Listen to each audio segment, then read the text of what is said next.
Hi friends, দেখুন আমাদের এখানে দুবার বৃষ্টি হয়েছে। তার মধ্যে রেন লিলি ফুটেছে দুটো, একটা করে প্রত্যেকটা টবের মধ্যে। তো সব কটাই হলুদ ফুটেছে, আমার কাছে পিঙ্কও আছে। আর অযত্নে পড়েছিল পর্তুলাকাগুলো নিচে, সেইভাবে এদের আমি যত্ন নিতে পারিনি, তাই ফুলের আকার ভীষণ ছোট। তাই সমস্ত ফুলের ডগগুলোকে আমি কেটে ফেলছি আর একটু মাটিটা পাল্টে দিয়েছি যাতে পরবর্তী সময় বড় সাইজের ফুল হয়।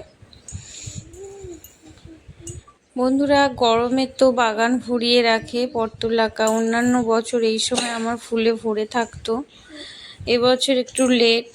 তো চেষ্টা করি একে একটু ভালো অবস্থায় ফিরিয়ে আনার। আর বন্ধুরা, যারা ভালোবাসেন গাছ তারা প্লিজ পাশে থাকবেন আর অনেক অনেক সাবস্ক্রাইব